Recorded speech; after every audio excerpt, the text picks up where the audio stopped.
இவங்களுக்கு ஒரு தண்டனை ஆகி போச்சுன்னா உடனே இது பண்ணுவாங்க. இங்க பொன்முடி இங்க கோர்ட்ல கொடுக்கும்போது எனக்கு குறைஞ்ச தண்டனை கொடுங்கன்னு கேட்டாரு. தண்டனை கொடுக்காதீங்கன்னா கேட்கல, குறைஞ்ச தண்டனை கொடுங்கன்றாரு. கேட்க முடியாதுல்ல, அனௌன்ஸ் கேட்க முடியாது, அதனால குறைஞ்ச தண்டனை கொடுங்க, நான் பெயில் போட்டுக்கிறேன். இந்த திமுக அரசு வந்து பாத்தீங்கன்னா 1947 தொடங்கப்பட்டது. ஓகேங்களா, எதை தொடங்கப்பட்டதுன்னா பெரியார் குத்தம் சொல்லி தான் தொடங்கப்பட்டது. பெரியாரோட பர்சனல் லைஃபை தான் ஃபர்ஸ்ட் குத்தம் சொன்னாங்க. அதுக்கப்புறம் எம்ஜிஆரோட பர்சனல் லைஃபை குத்தம் சொன்னாங்க.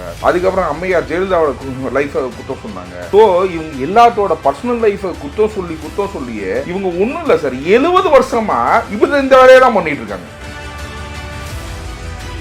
இந்த வாட்டி அடின்னு நீங்க எடுத்தீங்கன்னா ஃபர்ஸ்ட் அடி வந்து நாம் தமிழருக்கு, அடுத்தது விசிகாக்கு, அதுக்கு அடுத்தது காங்கிரஸ்க்கு. இந்த 3 கட்சிக்குமே வந்து பாத்தீங்கன்னா பெருத்த அடி இருக்கும். நாம் தமிழருக்கும் விசிகாக்கும் இவங்கள்ட்ட இருந்த இளைஞர்கள் ஓட்டு எல்லாமே அப்படியே ஷிஃப்ட் ஆயிடுச்சு. நான் போற இடம் தான் பாக்குறேன். எங்கெங்கன்னா வந்து பாத்தீங்கன்னா விசிகா கொடி இருந்துச்சோ அங்க அப்படியே விஜயா மாறிடுச்சு.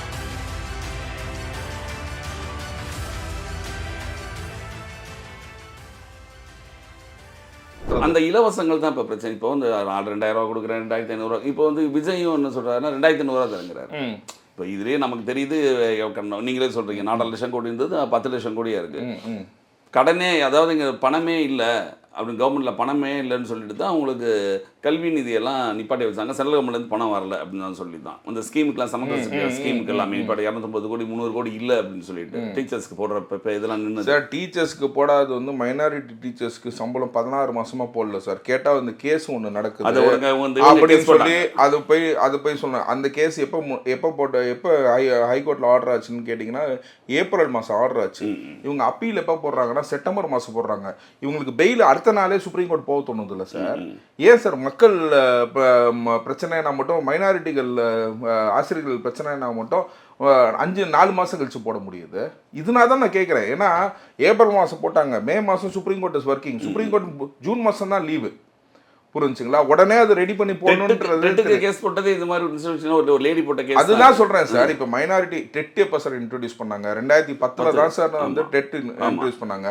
அதுக்கு முன்னாடி சேர்ந்தவங்களுக்குனா டெட் நீ படிக்கணும்னு சொல்றதுக்கு உனக்கு நல்ல ஒரு வக்கீல வச்சு வாதாட தெரியல. இப்போ அதுக்கு ரிவ்யூ ஒன்று போட்டிருக்காங்க, இன்னும் சம்பளம் எழுதிட்டு இருக்காங்க. ஆமா, இன்னும் எடுத்துட்டு இருக்காங்க. இன்னும் அவங்களுக்கு ப்ரொமோஷன் கொடுக்கல, எதுவுமே பண்ணல. இப்போ எல்லா ஆசிரியர்களும் டெட் எடுத்து ஆரம்பிச்சிட்டாங்க. ஆமா, இல்லைன்னா என்ன பண்ண ஃபியூச்சர் என்ன பண்றதுன்னு புரியல. அதுதான் சொல்றேன். ஜூன் மாசமோ ஜூலை மாசமோ எக்ஸாம் வருது, திருப்பி எக்ஸாம். இப்ப ரிசைன் ஆன போறவங்கன்னா டெட் எழுதணும்னா என்ன வருது?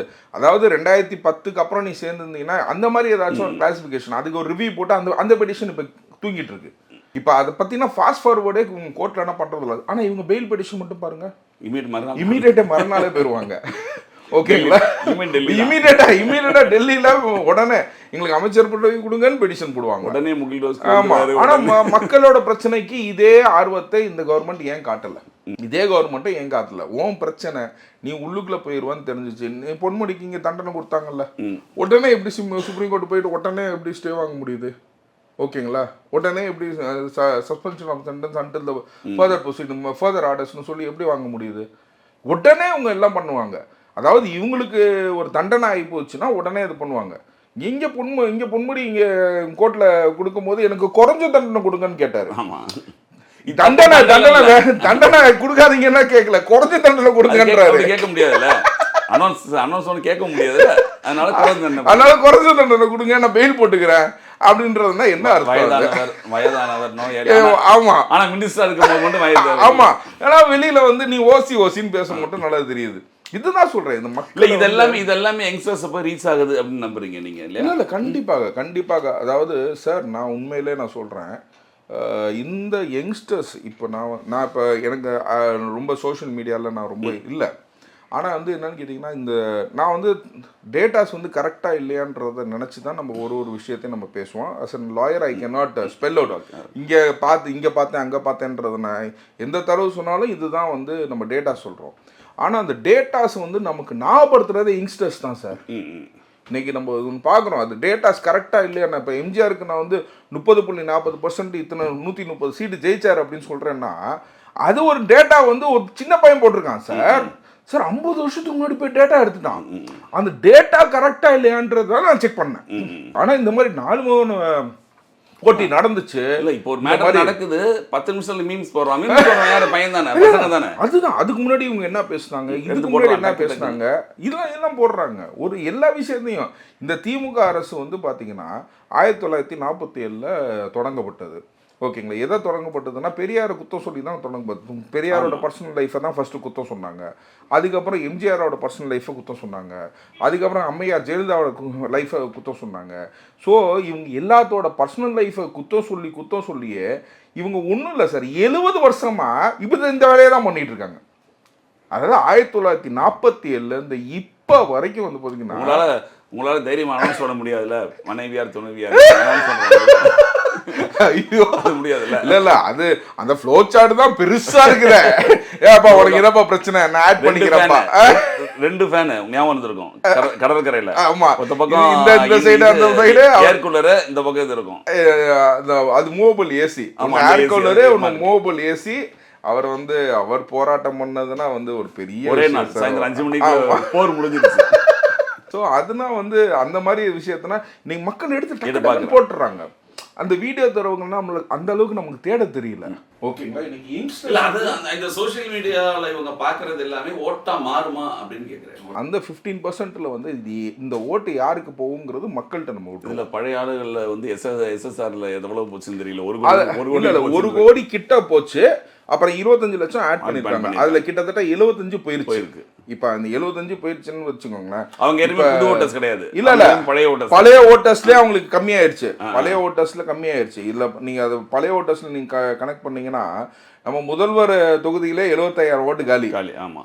இவர் எவ்வளவு ஓட்டு வித்தியாசத்துல ஜெயிச்சாருன்றத மக்கள்கிட்ட விட்டுருவோம். இப்ப சிக்கல்ல தான் 500 ஓட்டு 1000 ஓட்டு டிஃபரன்ஸ்ல வந்து இப்ப ஜெயிக்கிற இது இருக்கிறதுனால ஒவ்வொரு ஓட்டும் முக்கியன்ற மாதிரி ஒரு ஓட்டும் முக்கியம். அதுவும் இல்லாம பழைய ஓட்டு எல்லாமே வந்து இந்த மாதிரி ஃபேக் ஓட்டர்ஸ் எல்லாமே போயிடுச்சு.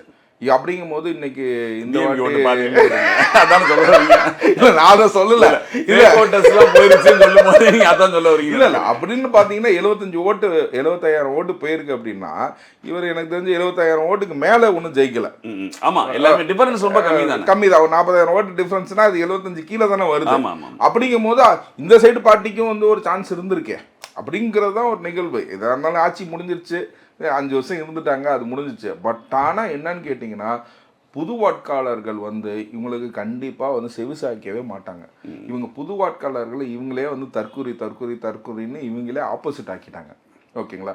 யாரும் என்னைய தானே திட்டினேன், நான் உனக்கு ஓட்டு போட மாட்டேன் அப்படின்ற ஒரு மைண்ட் செட்டில் சுத்தமாக சூப்பராக ஆகிட்டாங்க. ஓகேங்களா. அப்படிங்கும் போது இந்த புது வாட்காளர்கள் வந்து பார்த்தீங்கன்னா will not turn out to DMK. இன்னொன்று வந்து என்னன்னு சொன்னீங்கன்னா இந்த புது வாட்காளர்கள் இந்த லிஸ்ட்டே வந்து பார்த்தீங்கன்னா 2 கட்சியிலையும் கிடையாது. இவங்க கட்சியில் வந்து இளைஞரணி தலைவருக்கே 50 வயசு தான். ஓகேங்களா. இளைஞரணி செயலாளருக்கே 50 வயசு தான். ஸோ இவங்க இளைஞர்கள்னாவே இவங்க 50 வயசு தான். ஸோ அதுக்கு கீழே இருக்கவங்க எல்லாமே வந்து பார்த்தீங்கன்னா தாவேகா சைடு இருக்கிறதுனால நாம் தமிழர் எப்படி யோசிக்கிறீங்க? ஏன்னா அவங்களும் இல்லை ஆக்சுவலாக அதே நம்ம சொல்லலாம். நாம் தமிழர் வந்து ஆஸ் எ குட் ரைஸ் ஒரு பீரியாடிக்கலாக வந்து பார்த்தீங்கன்னா ஒரு நல்ல ஒரு கிராஜுவல் க்ரோத்லேருந்து 8% வரைக்கும் நம்ம வந்து நாம் தமிழர். இந்த வாட்டி அடின்னு நீங்கள் எடுத்தீங்கன்னா ஃபஸ்ட்டு அடி வந்து நாம் தமிழருக்கு, அடுத்தது விசிகாக்கு, ஓகேங்களா, அதுக்கு அடுத்தது காங்கிரஸ்க்கு. இந்த 3 கட்சிக்குமே வந்து பார்த்திங்கன்னா பெருத்த அடி இருக்கும். இந்த 3 கட்சிக்குமே வந்து பெருத்த அடி. நாம் தமிழருக்கும் விசிகாக்கும் இளைஞர்கள் இவங்கள்ட்ட இருந்த இளைஞர்கள் ஓட்டு எல்லாமே அப்படியே ஷிஃப்ட் ஆயிடுச்சு.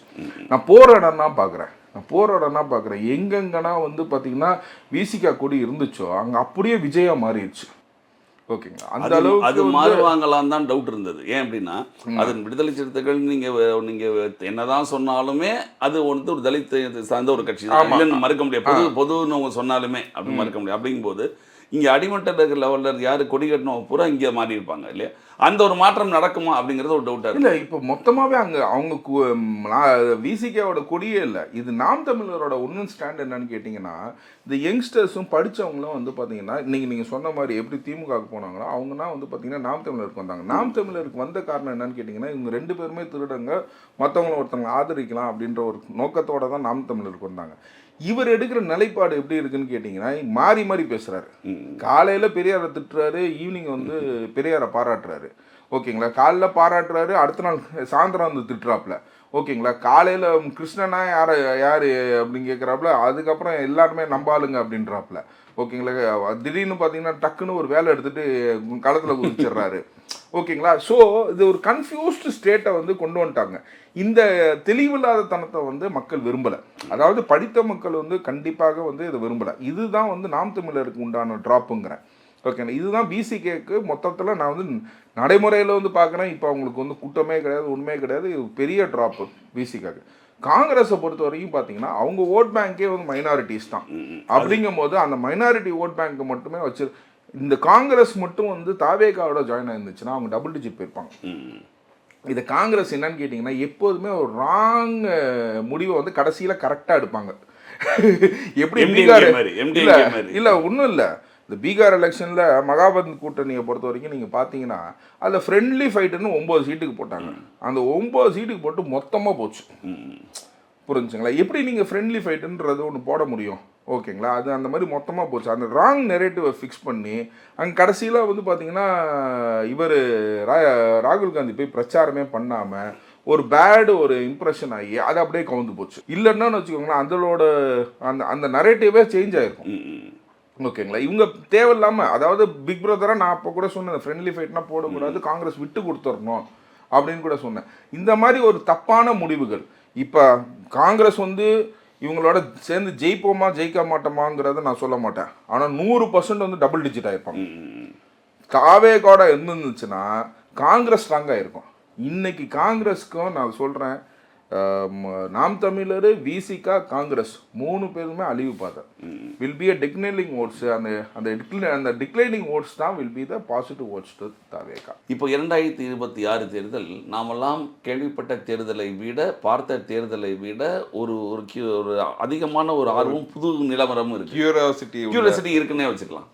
ஏன் அப்படின்னா ஒரு தடவை முந்திலாம் கணிப்போம் அதிமுக கூட்டணி திமுக கூட்டணி திமுக கூட்டணி மேலே மக்கள் அதிருப்தி, அதிமுக ஓட்டு போட்டுருவாங்க, அதிமுக அது திமுக போட்டுருப்பாங்க இருக்கும். ஆனால் இதை 4 முனை போட்டின்னு வருது. 4 கூட்டணி புதிதாக வந்த தாவேகா சரி. எப்படி நீங்கள் முதல்ல இந்த போட்டி எப்படி பார்க்குறீங்க? இதை நான் எப்படி பார்க்குறேன்னு கேட்டிங்கன்னா 1977 எம்ஜிஆர் வந்து இந்த போட்டியை சந்தித்தார். ஓகேங்களா. எம்ஜிஆர் எப்படின்னு சொல்கிறேன்னு கேட்டிங்கன்னா அப்போ வந்து திமுக, காங்கிரஸ், ஜனதா மற்றும் அதிமுக தான் வந்து பார்த்திங்கன்னா new player to the system 1977. அதில் வந்து போட்டியிட்டு அதில் எம்ஜிஆர் வந்து 130 சீட்டு எடுத்து ஜெயித்தார். அப்போ வந்து பார்த்திங்கன்னா ஈக்குவலாக எல்லாருமே இப்போ திமுக 40 சீட்டுன்னு நினைக்கிறேன். ஜனதாவும் 12 சீட்டு ஜெயித்தாங்க. அப்போ இருக்க ஜனதா வந்து 12 சீட்டு ஜெயித்தாங்க. மற்றது வந்து காங்கிரஸ் வந்து ஜெயிச்சிருந்தாங்க. ஸோ அப்போலேருந்து இப்போ வரைக்கும் வந்து பார்த்திங்கன்னா அந்த தேர்தல் 1997 இஸ் கெட்டிங் ரிப்பீட்டட். இது ஒரு 50 வருஷத்துக்கு அப்புறம், கிட்டத்தட்ட 49-50 வருஷத்துக்கு அப்புறம் ரிப்பீட் ஆகிற ஒரு தேர்தல். அந்த தேர்தல்லே வந்து பார்த்திங்கன்னா முக்கிய வாக்காளர்கள் வந்து பார்த்திங்கன்னா யூத்து. அப்போ யங்ஸ்டர்ஸ் தான் வந்து முக்கிய வாக்காளர்கள். ஸோ இதுலேயும் வந்து பார்த்திங்கன்னா இப்போ பாலிட்டிக்ஸே வந்து பார்த்திங்கன்னா யூத்தை பேஸ் பண்ணி இருக்குது. அதாவது யூத் பாலிட்டிக்ஸாக தான் இன்றைக்கி வந்து என்ன கேட்டிங்கன்னா நடுவில் இந்த 50 வருஷத்தில் வந்து பார்த்திங்கன்னா யூத் வந்து ரொம்ப பாலிட்டிக்ஸில் போகல. ஓகே. எஸ்பெஷலாக நாங்களே சொல்லலாம் நடுவில். ஆனால் அப்போல்லாம் இருந்தது எல்லாமே உங்களுக்கு ஒரு இவங்க யார் திமுகவோட சார்பு வரும்போதே மாணவர் அணியிலேருந்து வரும், இது இந்திய எதிர்ப்பு போராட்டம் இப்படிலாம் நிறையா இருந்தது. பட் இந்த அளவுக்கு இப்போ வந்து இருக்கா அப்படிங்கிறது ஒன்று. அப்போ வந்து 1977 வந்து பார்த்தீங்கன்னா 67 வந்து பார்த்தீங்கன்னா இது வந்து நீங்கள் சொல்கிற மாதிரி ஹிந்தி இம்போசிஷன் இந்த மாதிரி ஒரு விஷயம்னா வந்து மாணவர்களை ஒன்று சேர்ந்துச்சு. இன்றைக்கி வந்து பார்த்திங்கன்னா லஞ்சம் ஊழல் புரிஞ்சுங்களா. இன்றைக்கி வந்து மாணவர்கள் மத்தியில் வந்து பார்த்திங்கன்னா இந்த லஞ்சத்து ஊழல் மேலேயும் வந்து பார்த்திங்கன்னா ரொம்ப கடுங்கோம் எடுத்திருக்காங்க. ஏன்னா எல்லாத்துலேயும் அவங்க பாதிக்கப்படுறாங்க. இன்றைக்கி வந்து பார்த்திங்கன்னா இன்றைக்கி இது வந்து இப்போ அமைச்சர் நேரு அவர்கள் இதில் வந்து பார்த்திங்கன்னா நீங்கள் எழுதின மக்கள்லாம் வந்து ஸ்டாப் பண்ணியிருக்காங்க. குரூப் 2 தேர்வை வந்து நிப்பாட்டி வச்சாங்க. கேட்டால் டெக்னிக்கல் ரீசன்னு சொல்கிறாங்க. ஏன்னா குரூப் 2 தேர்வு வந்து டெக்னிக்கல் ரீசனுக்காக நிப்பாட்டிடுறீங்க. இப்போ எனக்கு வந்து வயசு வந்து 28 வயசு வரைக்கும் நான் எழுதலான்னு வச்சுக்கோங்களேன். இதில் வந்து நான் என் வயசு மாறி போயிடுச்சு அப்படின்னா அவனா என்ன பண்ணுவான்? ஏன்னா இந்த தேர்வுக்காகவே ப்ரிப்பேர் பண்ணியிருப்பான். அப்படிங்கும் போது இந்த கவர்மெண்ட் வந்து பார்த்திங்கன்னா ஒன்றும் இல்லை, இந்த தேர்வு டெக்னிக்கல் ரீசன்ஸ்க்காக போடுது. whoever has applied for this examination also will be eligible for the next group 2. ஏன்னா கவர்மெண்ட் மாறிடுச்சுன்னு வச்சுக்கோங்க. இப்போ அவன் எங்கே போவான்? ஓகேங்களா. அந்த மாதிரி வந்து பார்த்திங்கன்னா ஒரு அலட்சியம்.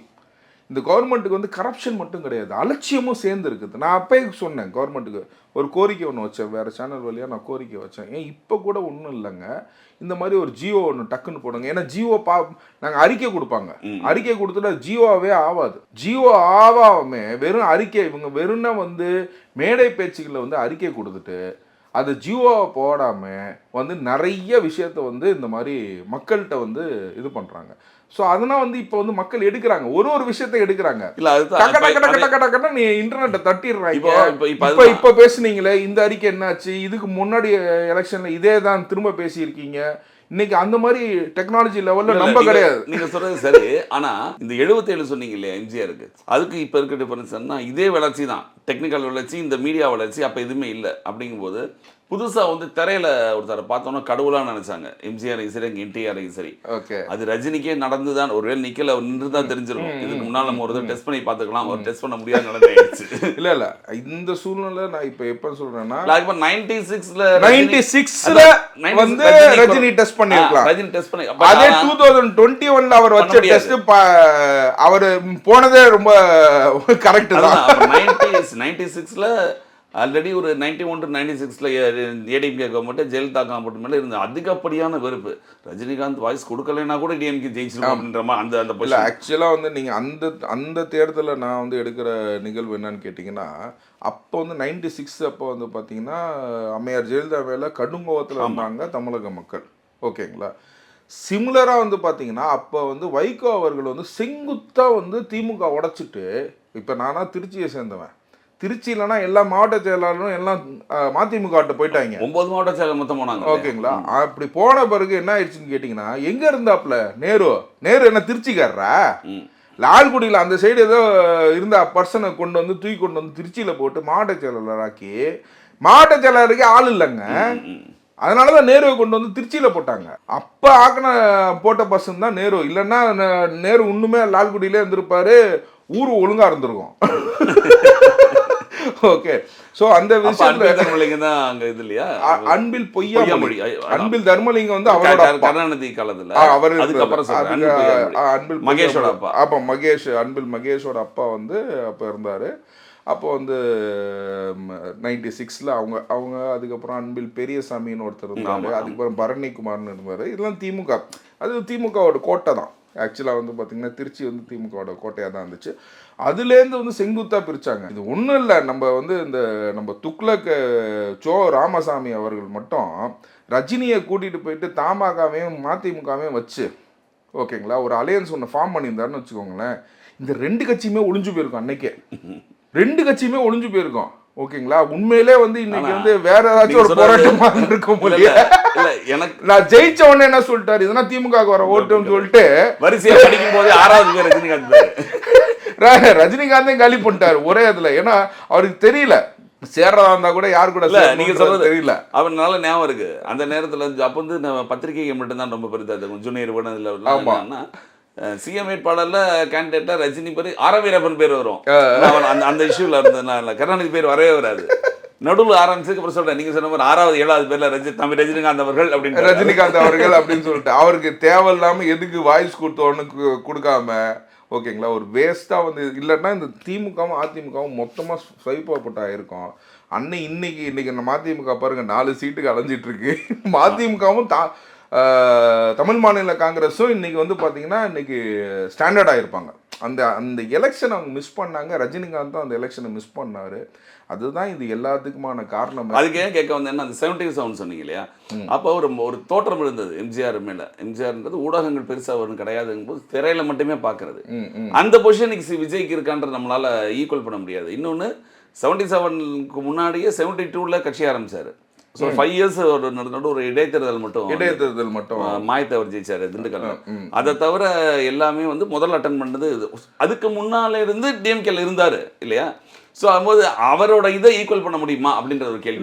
இல்லை, இதை எப்படி நான் எடுத்துக்குவேன்னு கேட்டிங்கன்னா, எம்ஜிஆர் அவர்கள் வந்து அந்த 72ல வந்து கட்சி ஆரம்பித்தாலும் சரி, ஓகேங்களா, அவருக்கு அந்த சிம்பிளை காயின் பண்ணுற விதம் வந்து பார்த்தீங்கன்னா, அந்த குச்சியில் வந்து அந்த ரெட்டலையை கட்டி சில படங்களில் வந்து அப்படி குச்சியை வச்சு நின்று அந்த ரெட்டலையை கொண்டு வந்து மக்கள்கிட்ட வந்து அந்த படம் மூலியமாக எப்படி சேர்க்க முடியுமோ அப்படி சேர்ந்தார். அந்த கணக்கை நீங்கள் பார்த்தீங்கன்னா விஜய் கட்சி ஆரம்பிச்சு 2 வருஷம் தான் ஆகுது, புரிஞ்சுங்களா? ஆனால் விசில 7 வருஷத்துக்கு முன்னாடியே ஊற்றிட்டார். ஓகேங்களா? பிகிலு அந்த மாதிரி கொண்டு வந்து ஒரு நரேட்டிவ் ஒன்று வந்து ஃபிக்ஸ் பண்ணுறதுல வந்து பார்த்தீங்கன்னா இது ஒரு ஸ்ட்ராட்டஜி தான் நான் சொல்லுவேன். அதாவது big good actor is not a super star. ஓகேங்களா? நீங்கள் சூப்பர் ஸ்டார்னு பார்த்தீங்கன்னா எனக்கு தெரிஞ்சு வந்து முன்றைய காலத்தில் கமலஹாசன் தான் வந்து நல்ல நடிகரும்பேன். ஏன் இந்த காலத்தில் வந்து எனக்கு ரொம்ப பிடித்த நடிகர், நல்ல நடிக்கிற நடிகர் அப்படின்னு பார்த்தீங்கன்னா விக்ரம் தான் நான் சொல்லுவேன். ஓகேங்களா? இந்த கம்பேரிட்டிவ் ஸ்டடீஸ் அது வேற. சிவாஜி எம்ஜிஆர் அது எம்ஜிஆர் தான். இல்லை எம்ஜிஆர் தான் சொல்லுவாங்க, அதே மாதிரி தான். பட் ஆனால் எதுக்காக இவங்க சூப்பர் ஸ்டார் ஆறாங்கன்னு பார்த்தீங்கன்னா மக்களை வந்து உள்வாங்குறாங்க. ஓகேங்களா? நீங்களாவே எம்ஜிஆராக மாறுறீங்க. ஓகேங்களா? உங்களை மாற்றுறாங்க. இப்போ அதே மாதிரி வந்து பார்த்தீங்கன்னா விஜய்னா வந்து பார்த்தீங்கன்னா பல பேர்த்த வந்து விஜயை மாத்துறாரு. ஓகே, நான் தான் விஜய், நான் தான் நல்லது செய்வேன், நான் தான். ரஜினி வந்து பாத்தீங்கன்னா இப்ப ரஜினி வந்து ரஜினியை பார்த்து ஊர்ல நிறைய பேர் ஆட்டோ வாங்கிட்டு தெரிஞ்சவனா இருக்கிறான். 2 பக்கமும் ஃபுல்லா இது முடி எடுத்து அவன் முடியெல்லாம் எடுத்துக்கிட்டு இருந்தவனா, முடி இல்லாம இருக்கும், முடி இருக்கிற முடி எடுத்தான் நிறைய பேர் இருந்தான். ஸோ அந்த மாதிரி வந்து பாத்தீங்கன்னா இங்க வந்து பாத்தீங்கன்னா ரஜினிக்காக ரஜினி எப்படியோ அதே மாதிரி விஜய்க்கும் வந்து பாத்தீங்கன்னா அந்த ஆற்றலை கொண்டு வந்து அதாவது இன்னைக்கு அவர் பேசும்போது அவர் பொலிட்டிக்கல் டயலாக்ஸும் எப்படி இருக்குன்னு கேட்டீங்கன்னா ஒவ்வொரு வீட்டிலும் விஜய். ஓகேங்களா? விஜய் தான் எலெக்ஷன் நிற்க போகிறாங்க, விஜய் தான் எலெக்ஷன் ஓட்டு கேட்க போகிறான் அப்படின்னு சொல்லிட்டு he is getting in to everybody's house. நான் ஒரு வீட்டு உள்ளுக்குள்ளேயும் வரேன் அப்படிங்கும்போது உங்கள் பையனுக்கு நீங்கள் ஓட்டு போட மாட்டிங்களா அப்படின்ற ஒரு ப்ரெஷரை க்ரியேட் பண்ணுறாங்க. இப்போ எப்படின்னு கேட்டிங்கன்னா இப்போ அந்த பையன் வந்து தனியாக கேட்டுட்டு இருந்தான் வீட்டில், மா எனக்கு ஓட்டு போடுமா, அப்பா எனக்கு ஓட்டு போடுப்பா அப்படின்னு. ஸோ அவன் தான் கேண்டிடேட்டு, அவன் தான் நாளைய அரசியலே அவன் தான் அப்படின்றதை நிலைப்பாட்டுறாப்புல. அப்படிங்கிறது டோட்டலாக வந்து இன்னைக்கு இந்த சின்ன குழந்தைங்க வரைக்கும் சொல்ல ஆரம்பிச்சிருச்சு. ஓகேங்களா? அம்மா ப்ளீஸ்மா விஜய்க்கு ஓட்டு போட்டுருமா, விஜய்க்கு ஓட்டு போட்டுரும். அது விஜய்க்கு ஓட்டு போட்டால் என்ன ஆகும்னே தெரியாது. அந்த அளவுக்கு வந்து பார்த்தீங்கன்னா இறங்கி அந்த சாறு வந்து இறங்கி இருக்குன்னு வச்சுக்கோங்களேன். இதுதான் வந்து பார்த்தீங்கன்னா விஜயோட வெற்றியாக நான் அதை ஃபீல் பண்ணுறேன். அதை கொண்டு போய் சேர்த்துருக்காரு. வெரி ஷார்ட் டேர்மில் நம்ம சொல்ல முடியாது, அதை ஸ்ட்ராட்டஜைஸ் பண்ணி பொலிட்டிக்கலாகவும் அதை கொண்டு வந்து ஆழமாக. ஆனால் அவர் களத்திலேயே இருக்க மாட்டேங்கிறாருன்னு பாதி விஷயங்களுக்கு அவர் எந்த விதமான கருத்துக்களையும் சொல்கிறது இல்லை. ஒரு கஷ்டம் வந்து என்னன்னு கேட்டிங்கன்னா நம்ம வந்து டெக்னிக்கலாக எம்ஜிஆருக்கு வராத கூட்டமாக விஜய்க்கு ஏன் அந்த கூட்டத்தை கண்டு இது பண்ணுறாருன்னு அப்படின்னு. இன்றைக்கி விஜய்க்கு வந்து அந்த கூட்டம் வந்து பார்த்திங்கன்னா அவரை நேசிக்கிறவங்களோட கூட்டமே அவருக்கு வந்து ஒரு சிக்கலாகவும் இருக்குது. அது நம்ம ஒரு விதத்தில் வந்து வாட் எவர் இட் இஸ் ஒரு கான்ட்ரவர்சியாக நம்ம செந்தில் பாலாஜியை சேர்த்து பேசினாலும் கரூர் ரிசல்ட்டில் இவங்க அந்த பசங்க பைக் ஓட்டிட்டு வர்றது எல்லாமே வந்து பார்த்தீங்கன்னா அது வந்து ஒரு நெருடல் தான். ஓகேங்களா? அதாவது விஜய் மேலே இருக்க பாசத்தினால வராங்க. இது ஏன் எம்ஜிஆருக்கு இல்லாது ஏன் விஜய்க்கு நடக்குதுன்னு கேட்டிங்கன்னா அன்னைக்கு சைக்கிளும் TS-15 தான் மேக்ஸிமமாக இருந்துச்சு.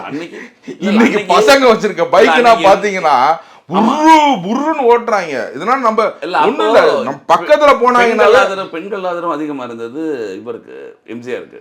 பெண்கள் ஆதரவு ரொம்ப யங்ஸ்டர்னு சொல்ல முடியாது, யங்ஸ்டர்ஸ் எல்லாம் ரொம்ப அறிவாளியா நினைச்சுக்கிட்டவங்க பூரா டிஎம்கேல இருந்தான். அவங்களுக்கு ஒரு இது வந்துச்சு, டிஎம்கேல இருக்கிறது கம்யூனிஸ்ட் இயக்கங்கள் இருக்கிறது தான் ஒரு அறிவாளி இயக்கங்கள் அப்படின்னு. இல்ல முன்னாடி ட்ரெண்டே என்னன்னு கேட்டீங்கன்னா அட்வொகேட்ஸே நீங்க பாத்தீங்கன்னு வச்சுக்கோங்களேன், 2009 நாங்கள் அடி வாங்குற வரைக்கும் வந்து பார்த்தீங்கன்னா அட்வொகேட்ஸில் முக்கால்வாசி பேர் டிஎம்கே தான். ஓகேங்களா? பச்சாயே பாருங்க அடி, அதுக்கப்புறம் தான் எல்லாமே வந்து கட்சி ஆடாது அப்படின்ற அளவுக்கு ஆச்சு. ஓகேங்களா? ஒரு இடத்துலையுமே வந்து எங்கே அது டேர்ன் அவுட் ஆகுதுன்னா எப்பப்போ அவங்கவுங்களுக்கு ஆபத்து அவங்கவுங்க முதுகில் அடி உழுவுதோ அப்போ தான் மாறும். இப்போ நீங்கள் சொன்னது சரியான ஒரு கேள்வி. எப்போ ஏன் வக்கீலுங்கன்னா வந்து அப்படியே ரிவர்ஸ் ஆகி முன்னாடி ஒரு காரிடாரே வந்து பார்த்தீங்கன்னா எல்லாமே வந்து பாத்தீங்கன்னா டிஎம்கே தான் இருந்தாங்க. அது மிகப்பெரிய ஸ்ட்ராங்கா ரொம்ப ஸ்ட்ராங்கா இருந்தது டிஎம்கேல இருந்துச்சு. இப்ப இல்ல, இப்ப அப்ப சொல்றேன், இப்ப எல்லாமே கக்க தானே சிரிக்கிறாங்க. ஸோ அதனால வந்து பாத்தீங்கன்னா இப்போ கம்யூனிஸ்டுகள்லையும் இன்னைக்கு திமுகலையும் மேடை பேச்சாளர்கள் குறைவு. ஒரு காலத்துல நமக்கு தெரியும் இவங்க 2 பேரை தவிர பேசுறதுக்கு ஆள் கிடையாது. இப்ப சிவாஜி கிருஷ்ணமூர்த்தினா இருக்காரு, அருமையான பேச்சாளர். ஒரு நிமிஷம் அதை போட்டு நான் பண்ணி நம்ம வீட்டுல 2 பேரோட இருக்க முடியாது. ஆனா அவரை மட்டும் கைது பண்ணவே மாட்டாங்க. இல்ல பண்ணாங்க. திருப்பி ரிலீஸ் ஆயிட்டு இது ஜாமீன்ல வந்திருக்காரு, மேல்முறையீடு போட்டிருக்காங்க. ஏன்னா அது என்னன்னு கேட்டீங்கன்னா 3 வருஷத்துக்கு கீழே இருந்தீங்கன்னா 2 இயர்ஸ்க்கு மேல இருந்தா இல்லையா? ஆமா, 3 வருஷத்துக்கு கீழே இருந்தாவே நீங்க வந்து மேல்முறையீடு போடும் போது உங்களுக்கு வந்து அப்பீல் உடனே கொடுத்துருவாங்க. ஓகேங்களா, அந்த மாதிரி வந்து ஒரு கடும் நல்ல பேச்சாளர்களை வளர்த்த இயக்கமாக இன்னைக்கு இருக்கிறது. முன்னாடி தீகால இருந்துனா நல்லா பேசுவாங்க, எல்லாம் பண்ணுவாங்க. டிபேட்டுக்கு இன்னைக்கு ஆள் கிடையாது. நீங்க டிஎம்கேலையும் கம்யூனிஸ்ட்லையும் டிபேட்டுக்கு ஆள் கிடையாது. ஓட்டு அங்கேருந்து வந்து இங்கே பேசுறான் பிஜேபியில் பேச ஏகப்பட்ட பேர் இருக்காங்க. உண்மையிலே பிஜேபியில் அவ்வளோ பேர் இருக்காங்க கூப்பிடுறதுக்கு. ஓகே ஓகே, நீங்க கம்யூனிஸ்ட் இருக்கிறது என்ன, நீங்க திருப்பி நம்ம ஓட்டு போட ஆள் இருந்தா தானே அவங்க தானே வந்து பேச முடியும். ஓட்டு போடவே ஆள் இல்லைன்னு சொல்லுங்க, அதுக்கப்புறம் தான் நம்ம டிபேட்டுக்கு வரணும். 5 சீட்டு இப்போ 5 சீட்டு இப்போ கம்யூனிஸ்ட் பேச முடிய எவ்வளோ, எத்தனை கோடி? போன வாட்டி 6 சீட்டு 15 கோடி இல்ல, 25 கோடி அது இதுக்கு பார்லிமெண்ட்டுக்கு 25 கோடி இல்ல 6 சீட்டு 15 கோடி 2021ல அதான் ஒத்துக்கிட்டாரு. ஒத்துக்கிட்டாரு. என்னைய மட்டும் எங்க குறை சொல்றீங்க, எல்லாரும் தான் வாங்கினாங்க. எனக்கு 25 கோடி தான், அதுக்கு மேல கிடையாது மதுரையில. ஓகே, ஸோ இங்க வந்து பாத்தீங்கன்னா இப்போ எவ்வளவு கோடி? இப்போ 25 இருக்கும். 10 விலைவாசி ஏறி இருக்கனால. ஸோ இப்பேற்பட்ட அரசுக்கு எப்படி மக்கள் வந்து ஆதரவு கொடுப்பாங்க? எப்பேற்பட்ட காங்கிரஸ் நல்ல கண்ணையா இல்ல, அதான் காங்கிரஸ் உங்க பார்வையில காங்கிரஸ் வந்து தாவேக்காவோட சேராதது தாவேக்கா சைடில் சில மிஸ்டேக்னு சொல்கிறாங்க. என்னன்னா, ஒரு எளிதான ஒரு வாய்ப்பு இருந்தது, ஒரு நேஷனல் பார்ட்டியோட சேர வேண்டியது. அதுவும் மாநாட்டிலேயே அதிகாரத்தில் பங்கு ஆட்சியில் பங்கு அனௌன்ஸ் பண்ணாரு. அதை யூஸ் பண்ணிக்கிட்டு காங்கிரஸ் மதிமுக அந்த விடுதலை சிறுத்தைலாம் போக போகிறோம்னு காட்டு அவங்க பலனடைகிறாங்க. பட் தாவேக்காக்க ஒரு பெரிய ஒரு இழப்பு. ஒருவேளை வந்திருக்கலாம், அது சரியான முடி இவன் ஆர்கனைஸ் பண்ணலையோ அப்படின்ற மாதிரி பேச்சுக்கள் இருக்கு. இல்லை, ஆக்சுவலாக நானும் அதை வந்து சில விதத்தில் ஒத்துக்குவேன். ஓகேங்களா, ஸோ காங்கிரஸ் வந்து எனக்கு மற்றவங்க மத்தியிலனா வந்து எந்த விதமான இல்லை. Only the leaders are joint DMK alliance, party cadres are இப்போ இன்ன வரைக்குமே வந்து பார்த்தீங்கன்னா இன்னைக்கு காங்கிரஸில் பேசினவங்க வந்து கட்சி தலைமைக்கு நாங்கள் கட்டுப்படுறோம்னு சொல்லி அந்த தலைவர்களை விட்டுட்டா கூட இன்னைக்கு அந்த கேடர்ஸ் யாருமே வந்து பார்த்தீங்கன்னா இன்னைக்கு வந்து அந்த நிலைப்பாடில் இல்லைங்கிறது என்னோட ஒரு எண்ணம். இன்னொன்று வந்து என்னன்னு கேட்டிங்கன்னா, காங்கிரஸுக்கு இவங்க கொடுக்குற தொகுதிகள்னால் நீங்கள் எந்த தொகுதிகள்னு நீங்கள் பார்க்கணும். ஓகேங்களா, மேஜராக எந்த தொகுதினா கொடுக்குறாங்கன்னு பார்த்தீங்கன்னா இந்த கன்னியாகுமரி தூத்துக்குடி மாவட்டம், அது காங்கிரஸோட இதுன்னு கேட்குறேன். அது எந்த தொகுதின்னு பார்த்தீங்கன்னா அதில் இருக்க மொத்தம் 12 தொகுதியுமே வந்து பார்த்தீங்கன்னா மைனாரிட்டி டாமினேட்டட் தொகுதி. ஆமாம், புரிஞ்சுங்களா? அங்கே 12 தொகுதி வந்து மைனாரிட்டி டாமினேட் தொகுதி. இந்த சைடு அதுக்கப்புறம் திருச்சி கிழக்கு கொடுப்பாங்க சமயத்தில். ஓகேங்களா, அதுக்கப்புறம் சிவகங்கை இந்த பக்கம் இருக்கும். சிவகங்கை நீங்கள் பார்த்தீங்கன்னா அந்த சீட்லேயே வந்து பார்த்தீங்கன்னா அந்த போன வாட்டி அந்த 25 சீட்டில் வந்து பார்த்தீங்கன்னா காங்கிரஸுக்கு வந்து கிட்டத்தட்ட வந்து ஒரு 15-16 தொகுதி வந்து பார்த்தீங்கன்னா மைனாரிட்டி தொகுதி தான் கொடுக்கப்பட்டுச்சு. இதுதான் வந்து காங்கிரஸோட நிலைமை. ஏன்னா அந்த காங்கிரஸும் எங்கள் கூட இருக்கிற அந்த மைனாரிட்டி சப்போர்ட்டை தான் வந்து அவங்க எடுக்கிறாங்க. இப்போ காங்கிரஸுக்கு வந்து பார்த்தீங்கன்னா 4.5% வந்து ஓட்டு வங்கி அப்படின்னு சொல்லியிருக்காங்க. அந்த விதத்தில் நீங்கள் கால்குலேட் பண்ணீங்க அப்படின்னா இன்னைக்கு விஜயின் நுழைவுனால வந்து கண்டிப்பாக நான் அப்படியே போயிடணும்னு நம்ம கூட சொல்லலை. there will be a break in minority votes. இன்னைக்கு வந்து இன்னைக்கு பிஜேபிக்கு மைனாரிட்டி ஓட்டு போட மாட்டாங்க. அது வந்து அந்த இதை விட்டுறலாம். என்ன பிஜேபி வந்தாலும் ஏடிஎம்கே பிஜேபிக்கு மைனாரிட்டி ஓட்டே கிடையாது. ஆனா இன்னைக்கு விஜய்க்கு போடுவாங்களா மாட்டாங்களா? இப்போ 14% ஓப்பனிங்லேயே டிஎம்கேக்கு மைனாரிட்டி ஓட்டோட தான் 14+1 தான் 14 ஆரம்பிக்கும். அப்படிங்கும் போது இப்ப அதுல வந்து ஒரு பிளவு உண்டாகும் போது விஜய்க்கு இதுல இருந்து ஒரு மினிமமா ஒரு ரஃபாவே வச்சுக்கோங்க, விஜய்க்காக நம்ம பேசல, ஒரு ரஃபாவே வச்சுக்கோங்க, ஒரு 50% போச்சுன்னா கூட இவங்க வாக்கு வங்கி எங்க போகும்? இன்னைக்கு காங்கிரஸுக்கு இது ஒரு பெரிய இழப்பு தான். அதாவது அந்த முஸ்லிம்ஸ் கட்சிகள் கிறிஸ்தவ அமைப்புகள் எல்லாமே திமுகவிடையே இருக்கு. இல்ல நீங்க அதாவது முஸ்லீம் கட்சிகள் நீங்க வந்து இப்ப இவங்க எப்படி ஓட் பேங்க் பாலிடிக்ஸை வந்து மைனாரிட்டி சைடு வந்து எப்படி பண்றாங்கன்னு கேட்டிங்கன்னா, வெறும்னா வந்து நாகப்பட்டினத்தில் போய் கூட்டம் போட்டாங்க. ஓகேங்களா, அந்த கூட்டத்தோட வீடியோ வந்து எல்லா யூடியூப்லயும் இருக்கும். புரிஞ்சுங்களா, நாட் ஈவன் 25,000 to 30,000 பீப்புள். இந்த 25,000 முஸ்லீமும் 30,000 முஸ்லீமும் தான் வந்து தமிழ்நாட்டு முஸ்லீமோட ஃபேஸ்ன்னு நீங்கள் சொன்னீங்கன்னா அதை யாராச்சும் ஏற்றுக்கிட்டாங்கன்னா அதை ஏற்றுக்க மாட்டேன். ஒன்று சொல்கிறேன், இப்போ கிறிஸ்துவத்தில் நீங்கள் எடுத்துக்கிட்டிங்கன்னா என்ன பண்ணுவாங்கன்னு கேட்டிங்கன்னா, இவங்க வந்து நேராக ஒரு பிஷப்பை கூட்டிகிட்டு போயிடுவாங்க. ஓகேங்களா, பிஷப்பை கூட்டிகிட்டு போயிட்டு அவங்க விழாவில் வந்து அந்த பிஷப்பை வந்து பங்கேற்க வைப்பாங்க. நான் இதே கேள்வியை வந்து பார்த்திங்கன்னா இன்னொரு நேர்காணலில் ஒரு பிஷப்கிட்ட கேட்டேன். ஓகேங்களா, நாங்கள் பிஷப் வந்து ஆர்கனைஸ் பண்ணுறாரு, அதாவது இந்த கம்யூனிட்டி வைஸ் நம்ம ஒரு கிறிஸ்துவ விழா நான் பொலிட்டிக்கல் கிறிஸ்துவ விழா. ஓகேங்களா? இதில் வந்து என்னென்னு கேட்டிங்கன்னா எல்லா டெனாமினேஷனும் இப்போ எங்கள் இதில் வந்து பார்த்தீங்கன்னா கிறிஸ்துவத்தில் வந்து பார்த்தீங்கன்னா கேத்தலிக் இருக்குது, ப்ராட்டஸ்டன்ட் இருக்குது, இஎஸ்ஐ இருக்குது, சிஎஸ்ஐ இருக்குது, இந்த மாதிரி சால்வேஷன் ஆர்மி இருக்குது, அந்த மாதிரி ஜீசஸ் கால்ஸ் தினகரன் இருக்காரு, இந்த மாதிரி ஒரு 28-29 அமைப்புகள் இருக்குது. ஓகேங்களா? அவங்க எல்லாத்தையும் கூப்பிட்டு ஓகேங்களா நம்ம சர்ச்சில் இதுக்கு தலைமை யாருன்னு கேட்டிங்கன்னா இங்கே இருக்கிற நம்ம ஆர்ச்சி பிஷப் தான். ஓகேங்களா? மோஸ்ட் ரெவரன் ஜார்ஜ் அந்தோனி சாமி தான் வந்து பார்த்தீங்கன்னா இதோட தலைமை சீஃப் கெஸ்டே இவர் தான். அந்த தேதியை கொடுத்துட்டு எல்லாத்தையும் கூப்பிட்டுட்டு ஓகேங்களா இவரை நேராக கொண்டு போய் வந்து பார்த்தீங்கன்னா திருநெல்வேலியில் திமுக மாநாட்டில் கொண்டு போய் இவர் உட்காந்துருக்காரு. தான் சொன்னேன், நீங்கள் 2 டேட்டு கொடுப்பீங்களா ஆண்டவரை, நீங்கள் 2 டேட்டு ஒரே இடத்துல கொடுப்பீங்களா அப்படின்னு சொல்லி நான் கேட்டேன். இது என்னன்னு கேட்டிங்கன்னா ஒரு ப்ரெஷர் போடுறது. ஓகேங்களா? ஒரு இந்த சமுதாயத்தை சேர்ந்தவங்க நம்மள்ட்ட இருக்கிறாங்க அப்படின்னு பிம்பத்தை கிரியேட் பண்ணுறது. ஆனால் உண்மையிலே நான் சொல்கிறேன், இந்த பிம்பம் இந்த வாட்டினா வந்து வேலைக்கே ஆகாது. கிறிஸ்டியன்ஸ் மிஷினரிஸ் வந்து அவங்க தாவேக்காக்கு ரொம்ப விஜய்க்கு சப்போர்ட் பண்ணுதுன்ற மாதிரி சொல்கிறாங்களே அவங்களாம். இல்லை, எனக்கு தெரிஞ்சு நான் வந்து தாவேக்காக்கு சப்போர்ட் பண்ணதோ இல்லையோ, நான் வந்து always I will tell one thing என்னன்னு கேட்டிங்கன்னா, religious leaders stay away from politics. Okay, இது என்னன்னு கேட்டிங்கன்னா இது நான் சொல்லலை. ஓகேங்களா? கேனான் லா படி கிறிஸ்தவர்களுக்கு வந்து பார்த்தீங்கன்னா நீங்கள் வந்து பாலிடிக்ஸில் நீங்கள் வந்து ரிலீஜியஸ் லீடர்ஸ் வந்து தலையிடக்கூடாதுங்கிறது ஒரு சட்டமாகவே இருக்குது. கோவிலுக்கு போய் ஆதரவும் கேட்க வேணாம், சர்ச்சுக்கு போய் கேட்க வேணாம். அவன் மக்கள் அவன் யார் நமக்கு சப்போர்ட் பண்ணாங்கன்னு இருக்கட்டுமே, யார் நமக்கு சப்போர்ட் பண்ணாங்களோ அவங்களுக்கு நீங்கள் கேட்கணும். இது வந்து தாவேக்காக்கு தான் ஆதரவுன்றதை நம்ம சொல்ல வேணாம். எதுக்கு இதுக்குள்ள ஒரு மன கஷ்டம் ஒரு இது அவங்க நீங்க ஏன் டிசைட் பண்ணும்? மக்கள்கிட்ட விடுங்களேன் சார், எல்லாம் படிச்சிருக்காங்க சார், யாரும் வந்து இன்னொருத்தர் சொன்னனால இன்னைக்குனா ஓட்டு போடுற மாதிரி யாருமே கேட்கறதே இல்லை.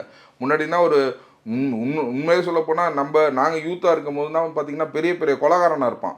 ஒரு ஃபாதர் கூப்பிட்டாங்கன்னா வந்து சாரி ஃபாதர் சொல்லுங்கள் ஃபாதர்னு. இன்றைக்கி ஒரு சின்ன வீட்டு சண்டைக்கு கூட கூப்பிட்டாங்கன்னா அவன் கம்ப்யூட்டரில் வேலை பார்த்துட்டு you look on to your job அப்படிங்கிற அவன் பாட்டுக்கு. ஸோ அந்த மாதிரி ஒரு இதாகிடுச்சு. ஸோ அந்த இன்டரப்ஷன் வந்து முன்னாடி அளவுக்கு கிடையாது. அந்த இதை வந்து ஏன் இவங்க இழந்தாங்கன்னு கேட்டிங்கன்னா இந்த மாதிரி பொலிட்டிக்கலுக்கு இவங்க போய் நின்னனால தான் இதை இழந்தாங்க. நீ இப்போ ஒன்றும் இல்லை, ஒருத்தர் ஒன்று இடத்துல சொன்னாங்க, ஓகே இதே மாதிரி கட்சிக்குன்னா போயிட்டு இருந்தீங்க, அந்த துண்டத்துக்கு எடுத்துகிட்டு வந்து உங்கள் கழுத்தில் போட்டுருவேன்றாங்க. ஃபாதருக்கு வந்து நம்ம அங்கி போட்டிருக்கும் போது தானே மரியாதை. ஒரு கட்சி துண்டை ஒருத்தன் போட்டானா அசிங்கமாயிருமா இல்லையா?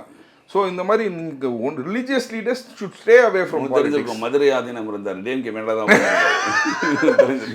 You stay away from politics. என்னை பொறுத்த வரைக்கும் என்னன்னு கேட்டிங்கன்னா அவங்க யாருக்கும் ஓட்டு கேட்ட மதத்தை கொண்டு வந்து, அதாவது என்னன்னு கேட்டிங்கன்னா கிறிஸ்துவ அவங்க இந்தியன் முஸ்லீம் லீக் இருக்கிறாங்களா, நீங்கள் ஆதரவு கொடுக்குறீங்களா, நீங்கள் நிலைப்பாடாக லேமேனாக சேர்ந்து எதுவுமே பண்ணிட்டு போங்க, ரிலீஜியஸ் லீடர்ஸ் பண்ணாதீங்கிறேன். லேமேன்ட்ட விட்டுருங்க. அவங்க 30,000 பேர்த்த கொடுத்து நாங்கள் தான் வந்து முஸ்லீமோட ஆதரவுன்னு சொல்கிறாங்கன்னா அவங்க சொல்லிட்டு போட்டோம், அதை பார்த்து மக்கள் ஓட்டு போட்டோம். ஆனால் அந்த இமாம் வந்து சொல்லக்கூடாதுங்கிறேன். இங்கே வந்து பார்த்தீங்கன்னா ஒரு ஃபாதர் வந்து சொல்லக்கூடாது. இப்போ ஈஷா யோகாலேருந்து வந்து இந்துஸ்லாம் ஓட்டு போடுங்கன்னு சொன்னால் அதனால் வந்து இது அரசியலாகவே இருக்காது, அதுக்கப்புறம் சாமியார் மடமாக இருமே. ஓகேங்களா? ஸோ என்னைய பொறுத்த வரைக்கும் ஆல் ரிலிஜியஸ் அவங்களாம் அந்த மத தலைவர்லாம் கிடையாது.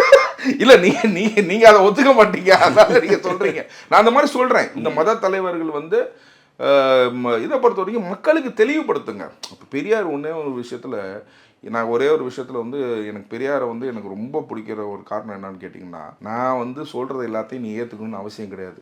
உனக்கு தோணணும், நீ தோணி என்ன யோசிக்கிற, நான் செஞ்சது தப்பாக ரைட்டான்றது தோணட்டும். உனக்கு தோணி உனக்கு என்ன ரைட்டோ நீ அதை செய்யி. ஒரே ஒரு தலைவர் இந்த உலகத்திலே வந்து பார்த்தீங்கன்னா நான் சொன்னதை நீ அப்படியே ஏற்றுக்கணும்னு அவசியம் இல்லைடா அப்படின்னு சொன்னது அது பெரியார் தான். அதனால தான் ஒரு பெரியார். புரிஞ்சுங்களா? நான் சொன்னதை நீ ஏற்றுக்கணும்னு அவசியம் இல்லை, நீ சிந்தி, நீ செயல்படு, சிந்திக்கிற திறனை நீங்கள் எடுத்துக்காதீங்கிறேன்.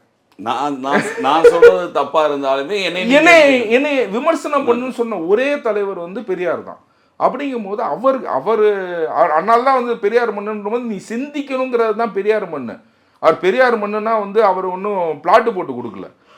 இது தெரியாத தற்குறிங்கன்னா இருக்குதுங்க. ஓகேங்களா? அதை வந்து இந்த சின்ன சின்ன பசங்களா தேவையில்லாமல் இந்த மாதிரி தற்குறின்னு பேசுறது, நீ தான் அறிவில்லாத பர்சன், உனக்கு தான் மண்டையில மசாலா இல்லாமல் சொல்லுவேன். பெரியார் மண்ணுங்கிறது நீ சிந்திக்கணும், ஒருத்தரும் சிந்திச்சு செயல்படணும்.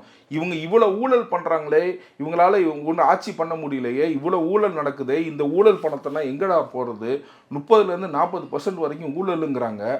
ஓகேங்களா? ஒரு சின்னதாக நான் சொல்கிறேன், இப்போ இந்த ஊழல்லாம் விட்டுருங்க, சிஎஸ்ஆர் ஃபண்டு கம்பெனிலேருந்து வருது பார்த்தீங்களா, சோஷியல் ரெஸ்பான்சிபிலிட்டி ஃபண்டுன்னு 2% செலவு பண்ணணும். அந்த ஃபண்டுனா ஏன் இந்த என்ஜிஓக்கு கூட அந்த என்ஜிஓ கூடன்னு சொல்லி இவங்க ஆர்டர் போடுறாங்கங்க. அதில் ஒரு இதுனா பெரிய ஸ்கேமு, சிஎஸ்ஆர் ஸ்கேம்னு சொல்லிட்டு அதில் ஒன்று வழக்கு. நிறைய என்ஜிஓ நிறுவனங்கள் இன்னைக்கு பெரிய பெரிய கம்பெனிஸ்லேருந்து வர என்ஜிஓ நிறுவனங்களுக்குனா போகுது அமௌண்ட்டு. ஆமாம், அந்த அந்த மாதிரி இது விஷயத்துல நம்ம வந்து இது பண்ணோம்னா ஒரே ஊழல் ஊழல். இன்னைக்கு வெள்ளை அறிக்கை யார் கொடுத்தா? இந்த ஆட்சி ஆரம்பிக்கும் போது 4.5 கோடி தமிழ்நாடு கடன் இருக்குன்னு இந்த வெள்ளை அறிக்கை கொடுத்தது எந்த கவர்மெண்ட்? 4.5 லட்சம் கோடி வெள்ளை அறிக்கை கொடுத்தது யாரு? பிடிஆர் வந்து கொடுத்தாரு. நான் அப்போ தான் நினச்சேன், ஐயோ சூப்பராக பண்ணுறாங்கடா, வெள்ளை அறிக்கை கொடுத்து இதை அப்படியே 4.5 லட்சம் கோடியை நாங்கள் கம்மி பண்ணுறோம். நாங்கள் இப்போ 6 லட்சம் கோடி அதிகமாக இருக்கு. இப்போ பார்த்தீங்கன்னா 10 லட்சம் மொத்தம் 10 ஜாஸ்தி. அது 5 லட்சம் கோடி ஜாஸ்தி. 5 ஆமாம், நான் 6 கிட்டத்தட்ட 6 லட்சம் 6 லட்சம் கிட்ட வந்துருச்சு. அதாவது என்ன யோசிச்சிங்கன்னா, மொத்தம் 75 வருஷம் இந்திய அரசு வாங்கினது 4.5 லட்சம் கோடி. ஆமாம், இவங்க 5 வருஷத்துல அந்த 75 லட்சம் கடனுக்கு மேல வாங்கியிருக்காங்க பாருங்க. மிக்க நன்றி பாப்பா. அதாவது இந்த 2026 தேர்தல் பற்றி பல்வேறு அலசல்கள் நீங்கள் அலசினீங்க, பல்வேறு உபயோகமாக இருந்தது. நிகழ்ச்சியில் வந்து கலந்து கொண்ட தங்கள் மேலான கருத்துக்களை தெரிவித்தது. தேங்க்யூ.